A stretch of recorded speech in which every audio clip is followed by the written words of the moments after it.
Boa tarde, então, pessoal, a todos e a todas. Vamos então dar início agora à nossa mesa das 14 horas, nosso segundo painel, intitulado Desafios Atuais da Previdência Social no Brasil e no Japão. Compõem essa mesa a professora Akio Shimamura, da Universidade de Rikyo, ainda o Dr. Alexandre Nishioka, da Faculdade de Direito da Universidade de São Paulo, de Ribeirão Preto, e a desembargadora federal Daldice Santana, que nos acompanha online e que será a nossa debatedora. Antes de dar início aos trabalhos, eu gostaria de cumprimentar inicialmente a Escola da Magistratura, na pessoa da sua presidente, desembargadora Marisa Santos. Também gostaria de cumprimentar os organizadores do evento, na pessoa dos juízes federais, doutor Sérgio Shimura e do doutor... nossa, minha memória está perto. Bruno Takahashi, e dizer da minha grande honra e da minha grande alegria de poder participar de um evento dessa natureza. Eu acho que para todos nós que somos imigrantes de japoneses, esse tipo de experiência é muito rica e nos faz pensar como foi sacrificante a vida dos nossos familiares que vieram do Japão há tanto tempo. Por exemplo, da minha família mesmo, eles chegaram no Brasil em 1934 e de maneira que já, já é quase um século de presença da família Morimoto no Brasil. Então, sem mais delongas, vamos dar início aos nossos trabalhos. Eu primeiro apresento a nossa palestrante, professora Akio Shimamura, que é professora de Direito do Trabalho e Direito Previdenciário na Universidade de Rikyo, em Tóquio. É Juris Doctor pela Universidade de Tóquio, é graduada em Língua e Cultura Portuguesa pela Universidade de Estudos Estrangeiros de Tóquio e foi professora associada da Universidade de Shinju, em Nagano. Recebeu em 2015 o prêmio Okinaga e o prêmio da Japan Association of Social Security Law. Professor, então, eu agradeço a sua presença, me sinto muito honrado, nós nos sentimos muito honrados com ela. E abro a palavra, então, para a senhora pelo tempo de 30 minutos. Muito obrigada por me apresentar, presidente da mesa, doutor Antônio. Boa tarde. Meu nome é Akio Shimamura. Primeiro, gostaria de agradecer pela oportunidade. É uma honra para mim poder ficar aqui junto com os senhores e as senhoras. Gostaria de agradecer aos organizadores e especialmente Dr. Kazuo Watanabe e Dr. Masato Ninomiya. Eles são meus chefes da minha vida. Então, hoje eu vou tentar falar os desafios. Poderia colocar slide, por favor? Hoje eu vou tentar falar sobre os desafios atuais da Previdência Social no Japão. Desde já peço mil desculpas, porque recentemente não tenho usado quase nada de português. Minha português fica muito ruim. Por favor, aguente. Para começar, vamos usar este gráfico para tentar entender os problemas na área de seguridade social no Japão. O número de população já começou a cair. Mais do que isso, lá no Japão, tem muitos idosos do que jovens. A linha vermelha, que está subindo bastante, mostra a transferência da porcentagem de idosos por toda a população. Em 2023, 29,1% da população tem mais de 95 anos de idade. Expectativa da vida deste ano é de 81,09 anos para homens e 87,104 anos para mulheres. a taxa de natalidade chegou a 1,20 em 2023, que foi a pior histórica. E para piorar as coisas, a previsão é de que será bem mais baixa no ano seguinte. A situação é muito grave. Não posso. Não. Poderia passar para mim? Não. O sistema previdenciário é muito importante para o sustento da população idosa. O sistema previdenciário do Japão é composto por 3 andares. O primeiro e segundo andares são previdências sociais de natureza pública. A afiliação é obrigatória e o objetivo principal é o sustento da população idosa. Por outro lado, o terceiro andar é formado por uma previdência complementar, que é de afiliação facultativa. O terceiro andar é dividido em um sistema para empresas e um para indivíduos. Acredito que o professor Morito vai falar sobre eles depois. Eu pretendo focar apenas no sistema público, nos 2 primeiros andares. O primeiro andar é o sistema de aposentadoria nacional para todos e o segundo é o sistema de aposentadoria só para os empregados. Então, se você for empregado no futuro, você receberá 2 aposentadorias, a básica nacional e a aposentadoria para os empregados. Temos 2 leis importantes: a Lei de Aposentadoria Nacional, que regula o primeiro andar, e a Lei de Aposentadoria para os Empregados, que regula o segundo andar. Em ambos os casos, as contingências das leis são idade, invalidez e a morte. Então, os sistemas oferecem aposentadoria por idade, aposentadoria por invalidez e a pensão por morte. Esse acho que é igual no Brasil, aqui. Vamos ver o conceito de segurado. O segurado do sistema aposentadoria azul é o empregado com menos de 70 anos de idade e que é um empregado ativo em local de serviço enquadra-se na legislação. No caso da empresa anônima, o empregado é obrigatoriamente tratado como segurado. Na aposentadoria nacional, em amarelo, abrange todos que estão morando aqui ali no Japão. Há 3 categorias de segurado. O segundo segurado é o empregado ou empregada, que acabei de mencionar. O terceiro é dona ou dono da casa, ou seja, cônjuge com trabalho primariamente doméstico de uma pessoa que seja segurado pelo segundo andar. O cônjuge precisa ter entre 20 a 60 anos e ser dependente do segurado.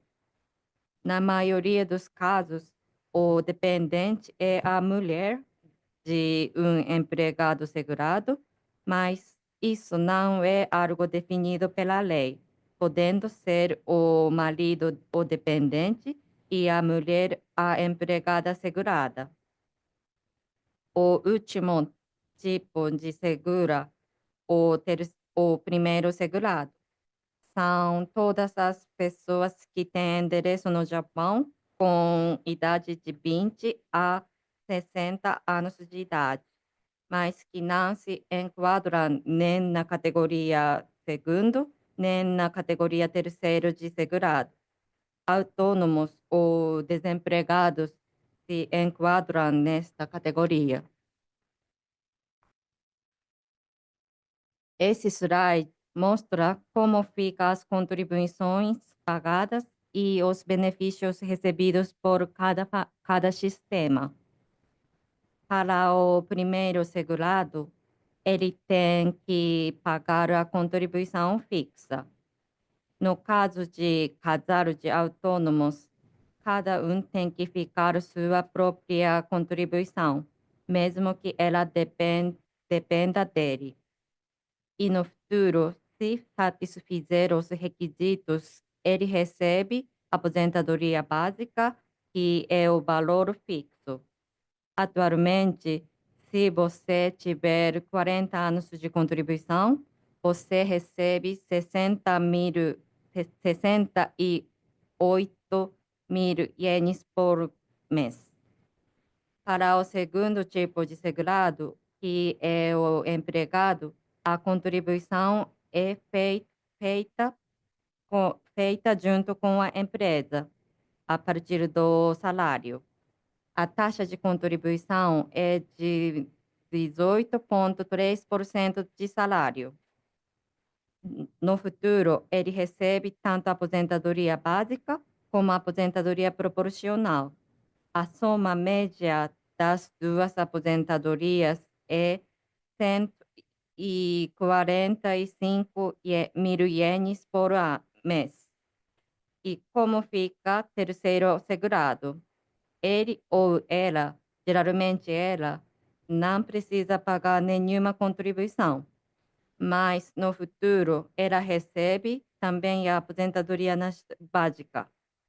Financiarmente, as contribuições para o benefício de terceiro tipo de segurado são pagas por todos os empregados e todas as empresas. Entretanto, essa terceira categoria é o objeto de muita crítica. Em relação a esse ponto, nós temos um problema chamado de barreira da renda anual. O que é isso? Para ser terceiro segurado, o rendimento anual tem que ser menos de 1.200.000 ienes por ano. E para não ser segundo segurado, tem que ser menos de 1.060.000 ienes por ano. Em termos de previdência pública, é mais vantajoso ser o segundo segurado, porque ele receberá tanto a aposentadoria básica como a aposentadoria proporcional.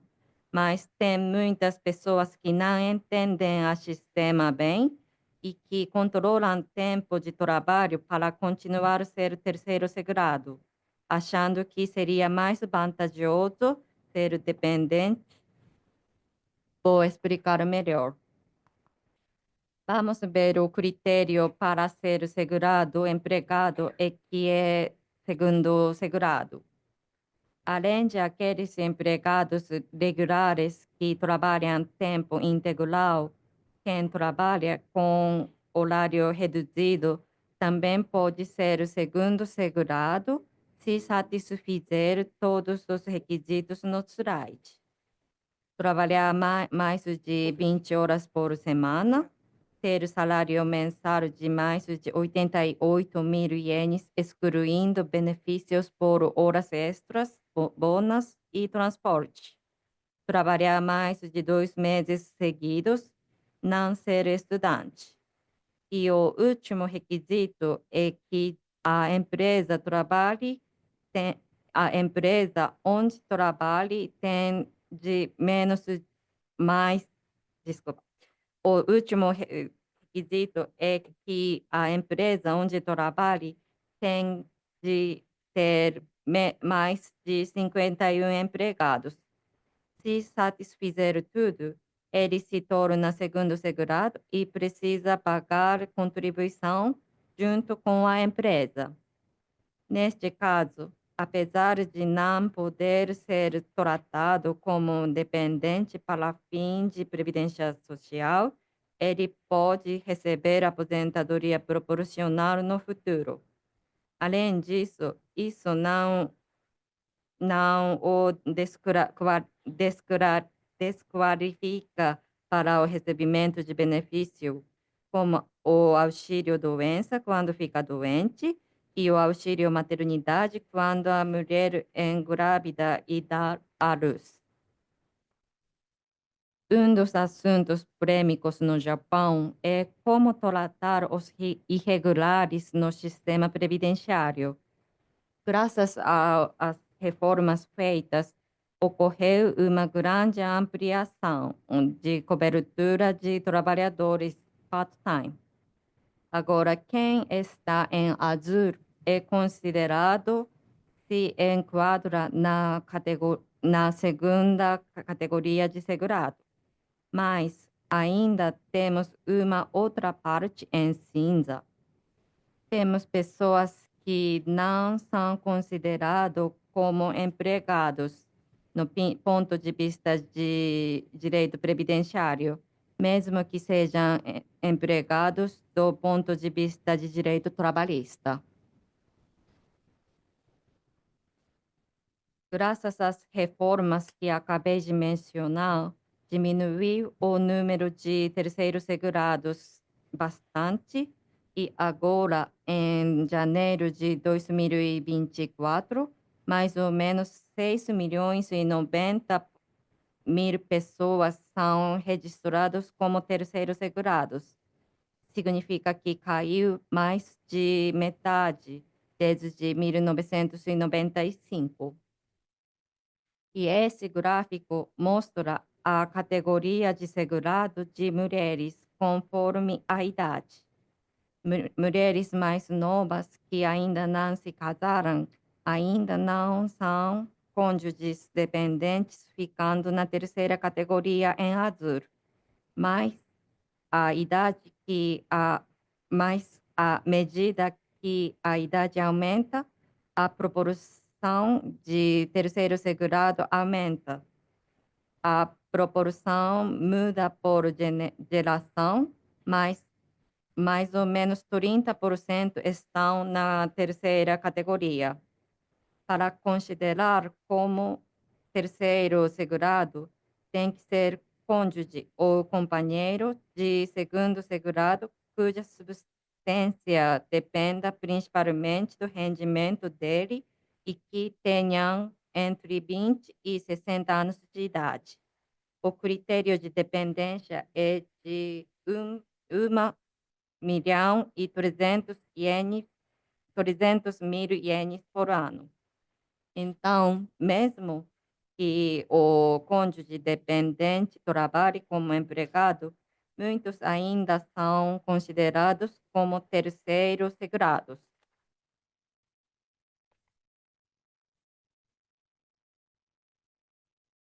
Quem trabalha como empregado, no ponto de vista de direito trabalhista, é melhor ser enquadrado como segundo segurado.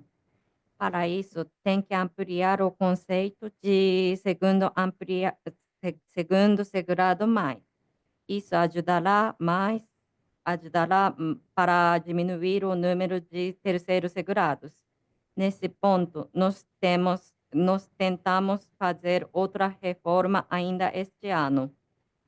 E no futuro, nós precisamos decidir se vamos manter o sistema de terceiro segurado ou não. Eu penso que o sistema de terceiro segurado pode ser injusto, comparando com o caso da dona de casa, cujo esposo é o primeiro segurado. Mas, no outro lado, esse sistema tem grandes vantagens também para sustentar a vida das pessoas, porque na longa jornada da vida pode acontecer várias adversidades.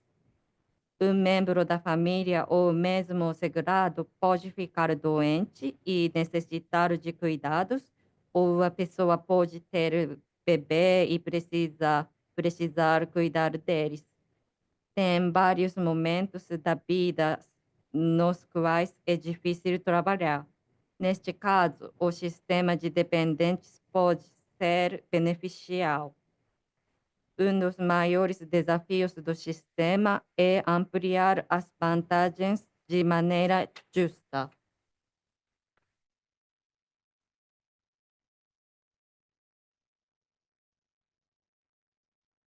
Para terminar minha fala, gostaria de apresentar simulador de aposentadoria pública o governo japonês criou. Esse simulador funciona muito fácil. Não precisa ter identidade nem senha para estimular o valor de benefício. Você entra no site e coloca sua data de nascimento e coloca qual tipo de trabalho você fazia até agora e quanto você ganhava mais ou menos. E coloca também como você vai trabalhar ou viver daqui para frente. Se trabalhar bastante, aumenta o valor. Se parar, o valor diminui. Você pode verificar qual tipo de mudança de valor acontece. Esse simulador deixa claro que quanto mais se trabalha, mais se recebe de aposentadoria, incentivando o trabalho e ajudando o planejamento profissional ao longo da vida. A gestão de dados é segura e protegida.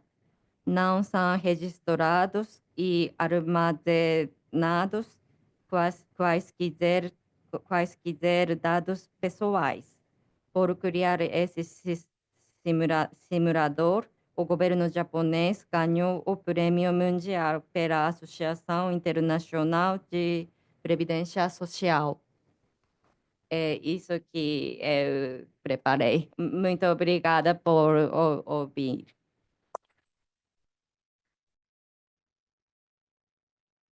Parabéns pela exposição, professora.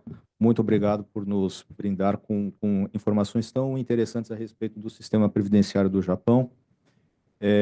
Eu agora, primeiramente, apresento e passo a palavra à minha querida colega desembargadora Daldice Santana, que está online, a postos, mas antes devo apresentá-la. Desembargadora Daldice Santana foi conselheira do Conselho Nacional de Justiça por 2 biênios consecutivos, onde atuou como presidente da Comissão de Acesso à Justiça e Cidadania, presidente do Comitê Gestor da Conciliação do CNJ, supervisora da Política Judiciária Nacional de Enfrentamento à Violência contra as Mulheres. Foi coordenadora do GEFS da Terceira Região, coordenadora do Gabinete da Conciliação, também do TRF3, coordenadora do Programa de Conciliação da Justiça Federal da Terceira Região, diretora da Subseção Judiciária de Santos e gestora de qualidade total responsável pela implantação das normas e pela certificação do Fórum de Santos ISO 9000. É graduada em Direito pela Universidade Federal da Bahia, com especializações em Processo Civil pela mesma instituição, em Direito Administrativo pela Fundação Faculdade de Direito da Bahia e em Direito Público pela PUC de São Paulo. Desembargadora Daldice Santana, é uma alegria e uma honra passar a palavra para a senhora, para suas colocações, pelo prazo de 15 minutos. Perfeitamente. Está me ouvindo e me vendo? Ouvindo bem, ouvindo e vendo bem. Perfeito. Bom, então, boa tarde a todos e a todas. Eu quero saudar Vossa Excelência com o mesmo carinho e o mesmo afeto com que fez para mim, cumprimentar os organizadores da IMAG, e aí, provavelmente, associada ao professor Kazu Watanabe, ao professor Masato, que são, digamos, os shoguns de quase toda essa geração no qual eu me incluo. Então, eu agradeço. E esse evento, mesmo à distância, eu fiz questão de participar pela consideração, pelo respeito, pela honradez que eu tenho em relação ao professor Kazu e aos professores, e ao professor Masato. A professora Cake também, evidentemente, quando eu soube que ela viria, eu fiquei triste por não poder cumprimentá-la pessoalmente. e também me fez estar aqui em condições talvez um pouco não desejadas, que eu realmente gostaria, mas eu tinha esse compromisso já assumido anteriormente, eu não pude como me desvencilhar. Então, eu quero saudá-la, né? Dizer que ela precisa vir mais vezes, não só para treinar o português, mas para treinar o afeto dos brasileiros, que eu acredito que é diferente, mas é verdadeiro. Então, é isso, professora. Seja bem-vinda, e foi uma honra ouvi-la falar. Eu acredito que Vossa Excelência, quando esteve no Brasil fazendo aí, participando de eventos não, tendo aulas na PUC, né, na PUC, não, perdão, na USP, eu acredito que Vossa Excelência teve muito contato com o nosso sistema, né? E talvez consiga até nos dar uma visão mais geral do nosso, porque faz um comparativo muito próximo de um sistema que é o sistema japonês e do sistema nosso, que é um sistema centralizado, que é único, né? Deu para perceber da fala da professora que o sistema lá é tripartito, né? Então, nós temos os 3 andares, o primeiro, o segundo e o terceiro, e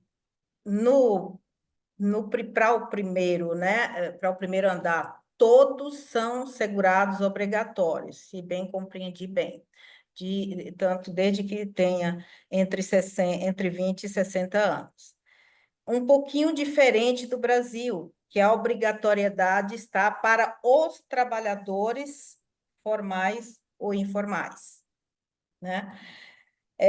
A obrigatoriedade, no caso, para todos, e aí vem só um detalhezinho que eu acredito que o estudante brasileiro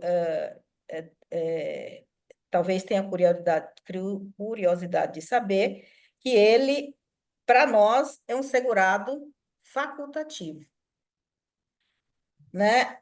E para o sistema japonês, ele pode ser um segurado obrigatório, desde que esteja nessa faixa de idade. Aí vem sempre a perplexidade. É pelo valor fixo. E como perplexidade, pelo menos para nós, né? E a gente imagina que um estudante não tenha renda, né? Quem faria esse aporte para ele, né? Então, isso aí é só uma visão geral, mas eu não tenho tanto tempo para dissecar as diferenças muito particulares, mas tem palavras que navegam tanto no sistema brasileiro quanto no sistema, no sistema japonês. Uma palavra central, que é um desafio, é a sustentabilidade. Essa é uma preocupação de hoje e de sempre, porque é o que nós temos hoje como beneficiários ou como contribuintes, e o que nós teremos amanhã como beneficiários de uma aposentadoria, né?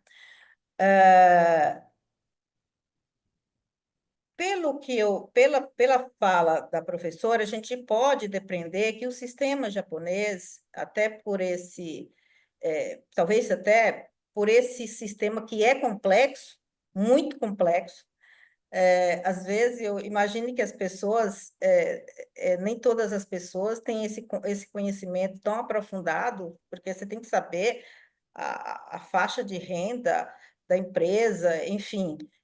Me parece que não é tão simples, não tão linear para se analisar e escolher. Quer dizer, tem algumas escolhas que já são legais, né? Mas no terceiro andar me parece um pouco mais difícil a compreensão.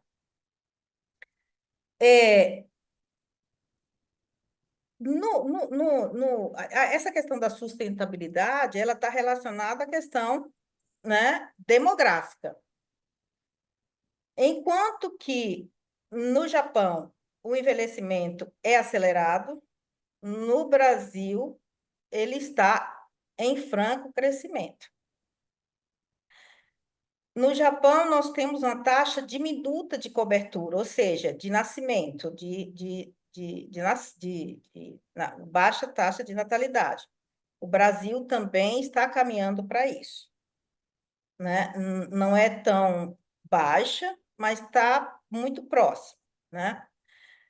E o outro aspecto que também me parece uma preocupação da professora, na fala da professora, é a questão dos contribuintes, né?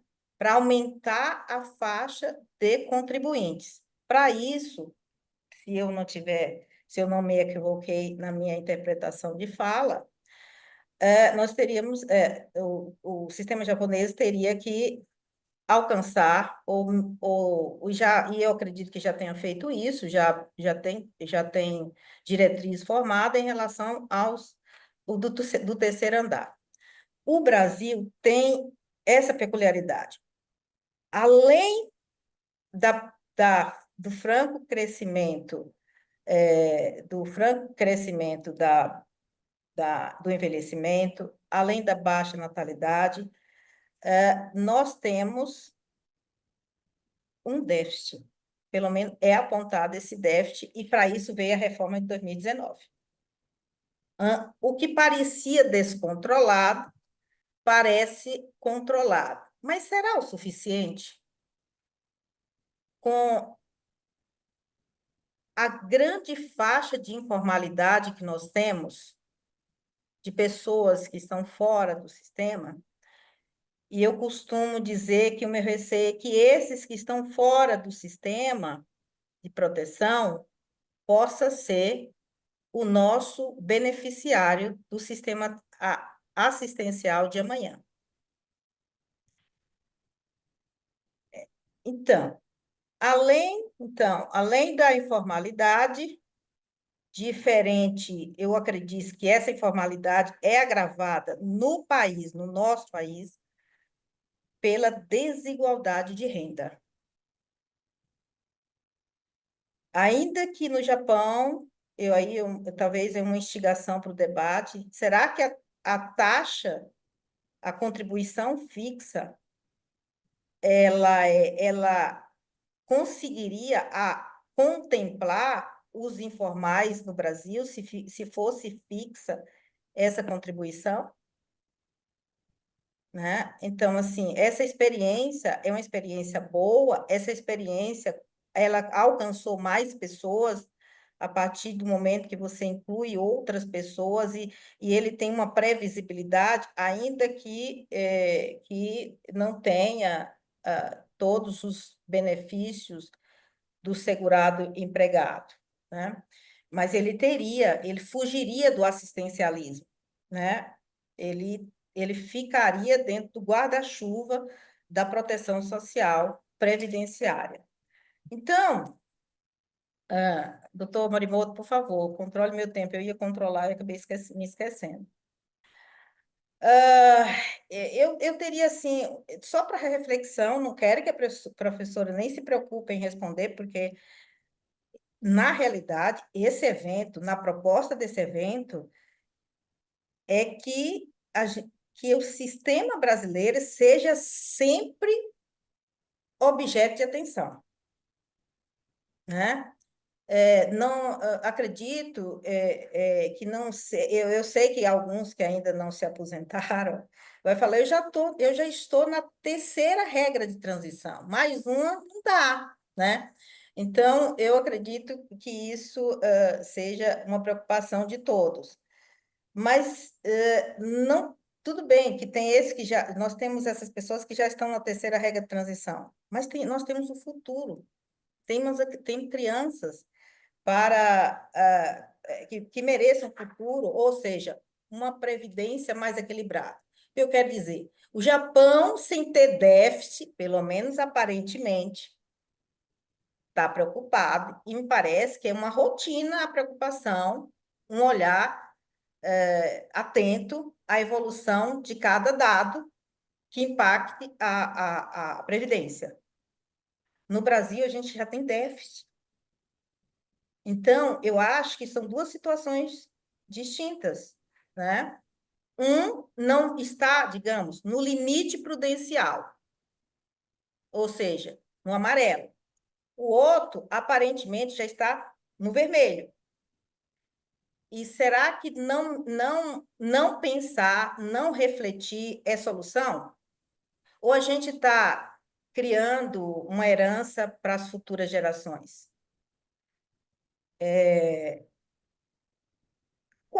Com isso, com essas observações que eu faço, qual sistema, o brasileiro ou o japonês, está melhor posicionado para lidar com o envelhecimento populacional?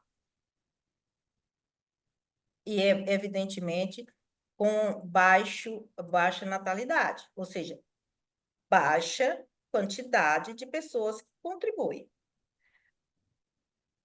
Eu percebi também que o Japão, a idade, professora, me corrija, por favor, a idade é 65 para homem e para mulher. Não tem distinção. Tá? E me parece que querem aumentar a idade. Não sei se está em estudo, se já é uma proposta ou se está satisfeito com 65. É uma pergunta de curiosidade mesmo, né?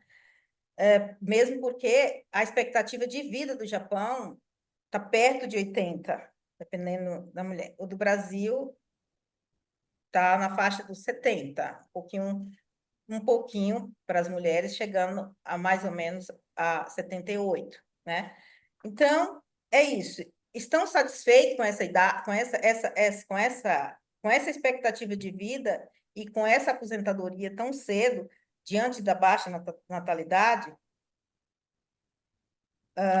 Enfim, eu já perguntei, mas eu lanço aqui e reafirmo que pela fala da professora, qual o melhor sistema de contribuição conseguiria alcançar a informalidade, apesar das diferenças socioculturais do Brasil do Brasil e do Japão. Enfim, eu vou deixar, colega Morimoto, é só como uma troca, eu gostaria que a professora, se tivesse condições, de talvez pincelar algumas coisas para nós, em termos de reflexão. Não tem nem certo, nem errado, mas tem dados, a gente tem dados que podem sinalizar o futuro. Eu quero agradecer mais uma vez o professor Kazu pela liderança que exerce sobre as pessoas que convivem com ele e não deixar de agradecer o Bruno, que é o que instrumentaliza todos esses eventos em nome de muita gente. Então, eu deixo aqui o meu agradecimento e eu quero deixar esse espaço, se é que me resta alguma coisa, para ouvir a professora e, evidentemente, a gente tem um debate mais de troca. Obrigada.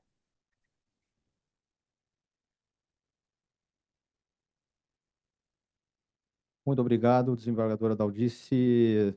Vossa Excelência, acho que colocou bem aqui inquietações de muitos de nós, que dizem respeito exatamente a problemas como a sustentabilidade do sistema, a mudança constante das regras, enfim. Passo novamente a palavra para a professora para tentar trazer alguma luz sobre esses problemas. Muito obrigada, doutora Dardice. Eu queria encontrar pessoalmente com a senhora, mas foi muito bom de receber suas palavras. Eu agradeço muito. E gostaria de acrescentar algumas coisas, mas eu não sei se consegui entender. Eu vou tentar o que eu entendi. E sobre estudante, aqui no Brasil está facultativo e lá no Japão obrigatório. Essa diferença tem sim. Aí, mas lá no Japão também estudantes normalmente não têm salários, não têm rendas. Então, a gente tem sistema de suspenso de dever. Não precisa pagar. Mesmo assim, é calculado como se fosse pagado com benefício de aposentadoria por invalidez. Só que com outra aposentadoria por idade no futuro, você tem que pagar depois. Então, na aula, eu recomendo para os estudantes, para os pais pagarem para ele. Melhor. E antigamente era facultativo também. Só que teve gente que ficou doente mental e não deu para ganhar aposentadoria por invalidez. Por isso que o governo achou melhor ser obrigatório. Então, agora tá dentro de sistema. E tem sistema de Proteção. espera de pagamento. Isso, ok. Suspensão do pagamento. E suspensão de pagamento, isso mesmo. Isso. Aí, outra coisa que a senhora colocou é a assistência que salvar depois. Uhum. Ali no Japão também, nós temos outro sistema de auxiliar da vida. O último caso é que esse sistema outro que eh, salva pessoas. Ok. E tem um monte de idosos quem não podia conseguir contribuição na vida ativa, ele recebe essa assistência Assistência. pública, Isso. igual. Aí, sobre idade de 65 anos, na Uhum. verdade, tem exceção. Agora está na época de aumentando a idade, mas em regra é 65, tanto mulher como homem, é igual. E se tiver mudança para aumentar ou não, ainda não tem projeto para aumentar a Aumentar a idade. idade. Não, ainda não tem. E como a gente já colocou teto de contribuição, então o dinheiro que recolhe vai diminuir. Então, a gente tenta colocar um índice para diminuir o benefício, para poder sustentar o sistema. Então, por Perfeito. enquanto, a gente não tem projeto para aumentar a vida, aumentar a idade. A idade para aposentadoria. Isso, Ok. 65, esse aqui é o... Eu entendi. A preocupação, então, seria mais de mudar o sistema de contribuição para aumentar o bolo, é isso? Aumentar os recursos para todos, né? É isso? Porque os ativos têm preocupação. Quanto a Sim. gente tem que pagar? Então, a gente já colocou teto. Uhum. Então, agora, como vai ser diminuir o valor para benefício, a gente tem que colocar outro teto para benefício também. Entendi. Perfeito, professora. Desculpa. E Foi será que Não, consegui? respondeu sim. Foi muito bom ouvi-la, porque, sobretudo, assim, a preocupação com o jovem, né? De incluir, de tê-lo, né? Sob proteção, porque é como um aprendizado para ele também, né? A partir do momento que você se torna já dentro de um sistema com deveres e responsabilidade na medida da sua possibilidade. Obrigada, professora. Obrigada. Obrigado, professora, pelos esclarecimentos. Agora vamos, provavelmente é o alarme da Defesa Civil anunciando provavelmente o perigo de enchente. Vamos ficar protegidos então. Bom, vamos agora então dando sequência ao nosso painel. Vamos ver se temos questões a fazer. Eu não sei se o professor Nishioka quer fazer alguma questão. Posso? Rapidinho. Claro, claro. Obrigado. Na verdade, era só para parabenizar a professora Kyo Shimamura, a desembargadora da Audice. Eu fiquei bastante curioso, né? Porque, na realidade, o que me chamou muito a atenção é o que chama muito a atenção ainda é a alta expectativa de vida do japonês, né? Quando a gente tem 81 anos e 87, né, para mulheres e homens, é o contrário, né, homem 81 e mulheres 87, e uma idade para aposentadoria de 65 anos, a gente fica bastante preocupado, né, até, né, porque como a senhora mesma disse, é muito tempo, né, se eu pensar 65 para 87 anos, são 22 anos, né, de gap aqui, né, então é um tempo muito grande. E a outra questão também foi justamente a do teto de contribuição em si. Então, se eu diminuo, né, eu tenho um teto para contribuir, né, a questão só poderia ser resolvida com a diminuição do valor do benefício, né? E o que me chama a atenção também foi quando a professora Daldice, né, nos traz a ideia de que aqui no Brasil nós temos déficit, não temos essa expectativa de vida tão alta como a do Japão, né? Então haveria aí uma série, né, de contribuições, né, que o Japão poderia nos dar, né, nesse sentido, né? Então basicamente era para, como o nosso tempo aqui já se esgotou também, era mais para parabenizar e fazer esses poucos comentários, tá bom? Obrigado e parabéns. Bom, pessoal, então acho que, infelizmente, o adiantado da hora nos impõe a solução dessa mesa. Mais uma vez, eu gostaria de agradecer a todos os envolvidos, em especial a nossa palestrante, a nossa debatedora, a desembargadora da Audice, ao professor Nishioka, aos que nos acompanham aqui e em casa também. Eu tenho impressão, eu vou falar aqui, vou ser um pouco, vamos dizer assim, ousado em dizer o seguinte, que as pessoas que eventualmente tiverem perguntas, que sigam mandando aqui, que a gente vai tentar, na medida do possível, distribuir para os palestrantes, para os debatedores, porque realmente a Previdência Social é um tema inesgotável. Então, mais uma vez, muito obrigado e encerramos então essa mesa.